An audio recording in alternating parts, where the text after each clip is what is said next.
I can't, like I say, I don't have the time to keep up the way that I would like to these days, simply because I think you have a certain amount of what I think of as literary energy, and you can use it reading 75,000 words or writing 5,000. Okay, I mean, that's really kind of the trade-off.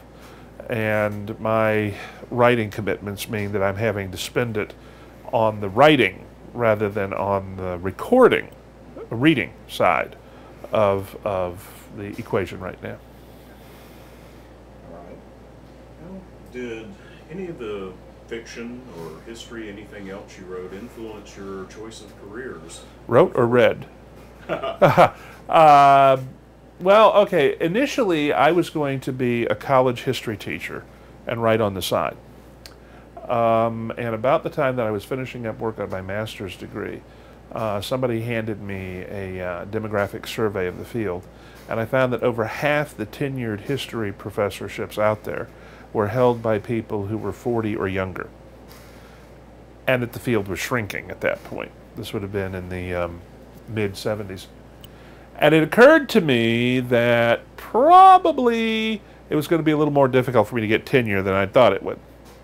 So I went back home to South Carolina and took over my mother's small PR firm. She had moved to Georgia to be with her mother. And I did that for several years. And then in '89, Steve White and I sold Insurrection, the collaborative first novel, to Bain. We actually came that close to selling it to Avon when John Douglas was the senior editor over there. John really wanted to buy the book, but we couldn't get it down to a word count that would let the... And he tried, we worked it for a year trying to get the book down to something that he could buy. And he finally said, you know, I'm so sorry that we can't buy this, but it's only because of the length. If you want to, if I would recommend that you withdraw it rather than trying to cut it anymore, submit it elsewhere and tell them that the only reason that I didn't buy it was the length, and I would be happy to tell them that if they want to talk to me about it, which is about the nicest rejection letter you're ever going to get. And Bain bought it within, I think, 10 days of our submitting it, which was probably a record, I don't know. But I've been a history student since the third grade at least. I have been a student specifically of military history. Although general history I love too, but I have been specifically interested in military history, and to narrow it even further, in naval history for as long as I can remember. And I've been studying it now for 50 plus years. Yuck. But I would say that it has a definite impact on what I write and how I write it, but not on whether or not I would have written, if you follow the distinction there. I think that Bob Aspirin at a convention once told the fan that professional writers are like rats. If we don't wear our fingers down on the keyboard a little bit every day, our fangs grow through our brains and kill us. And Isaac Asimov once said that his greatest secret fear was that one day his publisher would figure out that he would write whether they paid him or not, because he had to. And I think that that's pretty much true of most successful professional writers. It's definitely true, I think, of the writers who manage to support themselves as writers. Because if you don't have that kind of need, drive, commitment, ego fit, you know, whatever you want to call it, you're not going to produce the material that you have to produce to be a professional success.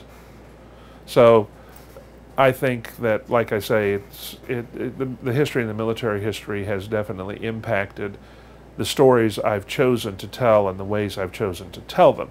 It hasn't impacted whether or not I would have been telling stories of one sort or another, I don't think.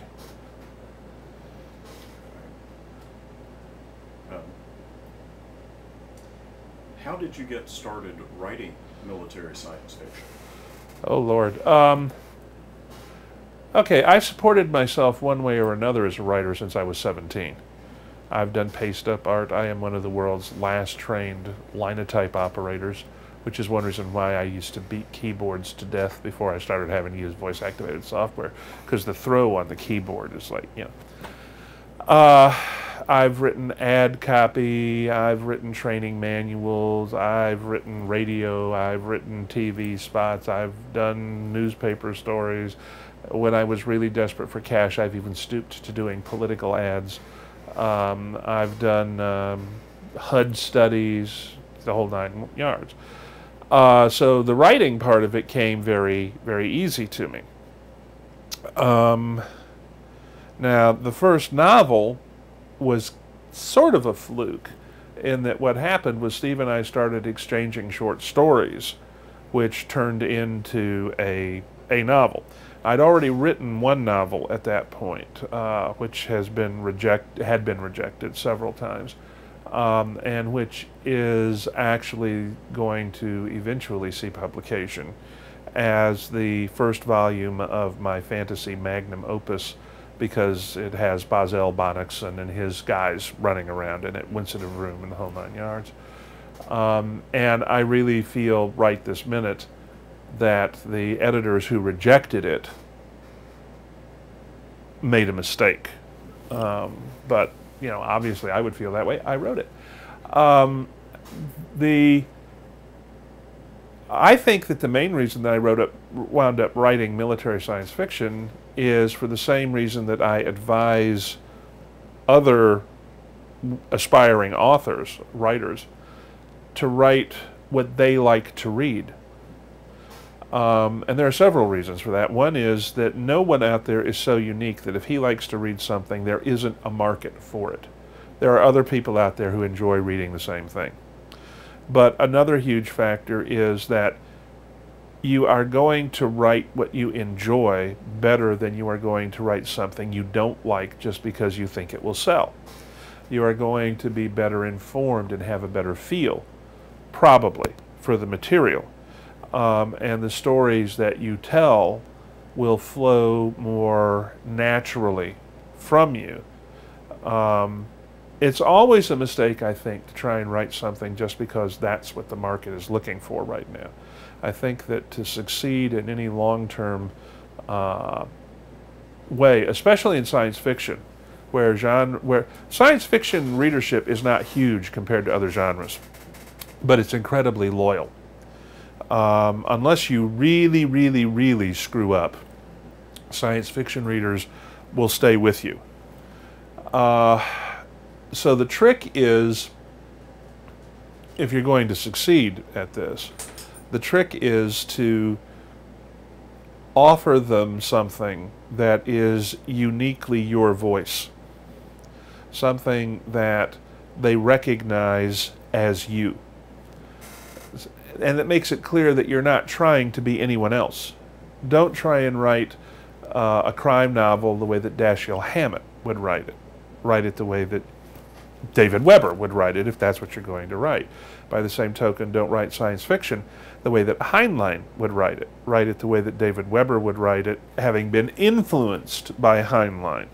And I think that some people miss that bridge, that connection, and that's one reason why they don't succeed, even though they have the inherent capability to do it.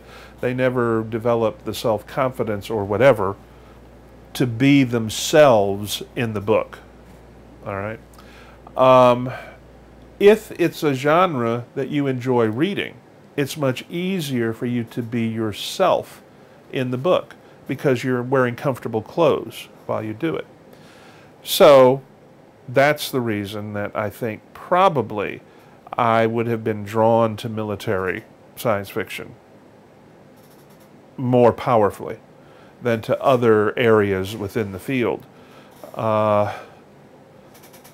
And I suspect I probably would have been drawn that way even without the formal training as a historian. I do think that history is one of the most useful disciplines for someone who wants to write fiction, simply because of the feel that it gives you for the intermeshing of factors to move not just societies but individuals forward. and that sense of continuity, that everything that you're writing about is an ongoing production rather than a single slice of time frozen forever.